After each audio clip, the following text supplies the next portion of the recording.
জয়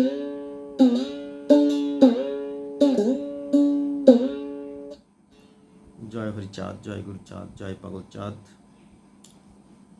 গুরুপতির বসে বামে, গুরুপতি অর্থাৎ গুরু স্বামী, গুরুপতির বসে বামে, এ দেহ দক্ষিণা দিয়ে যেও না মন দক্ষিণাশ্রমে।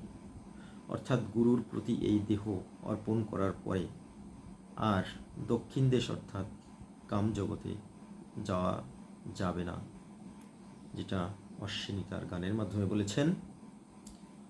গুরুপতির বসে বামে, এ দেহ দক্ষিণা দিয়ে যেও না মন দক্ষিণাশ্রমে।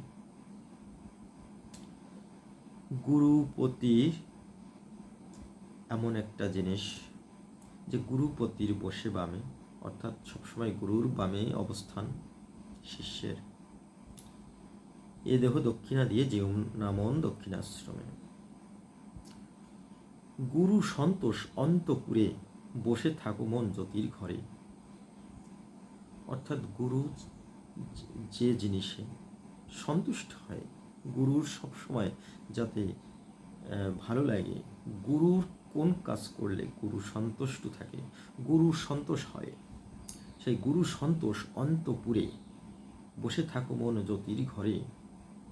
ঐহিক পর পুরুষ তোরে, শোবে না মন কোনো ক্রমে।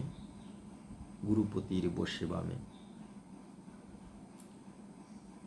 গুরু শাসন শাশুড়ির পায়, বস ভক্তি রেখো রে মন সদয়। বধূভাব হইবে উদয়। কত সুন্দর কথা, যে গুরু শাসন শাশুড়ির পায়, অর্থাৎ গুরুর শাসন অর্থাৎ গুরুদণ্ড, সেটাকে শাশুড়ি রূপ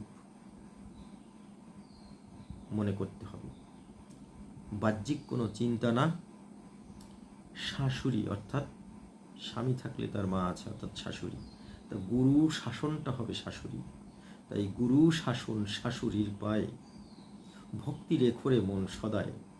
তবে বধূভাব হইবে উদয়, থাকবি রে মন শান্তিপুরে শান্তিধামে। গুরুপতির বসে বামে। কত অপূর্ব কথা, সাধন মার্গের কথা। সাধন বলতে যা কিছু, যদি শ্রী শ্রী হরির সঙ্গে একটু ধারণ করা যায়, তবে সাধন মার্গের চূড়ান্ত শীর্ষে পৌঁছানো যায়।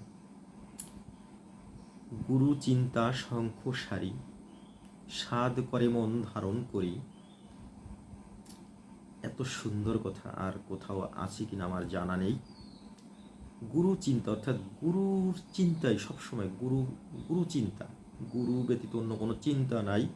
তাই আমার যে বসনভূষণ, এটা হবে গুরু চিন্তা, গুরু ব্যতীত অন্য কোনো চিন্তা হলে হবে না। গুরু চিন্তা শঙ্খ সারি, সাধ করে মন ধারণ করি। গুরু কৃপা শয্যায় শয়ন করি, মজে থাকো মন গুরুর প্রেমে। গুরুপতির বসে বামে।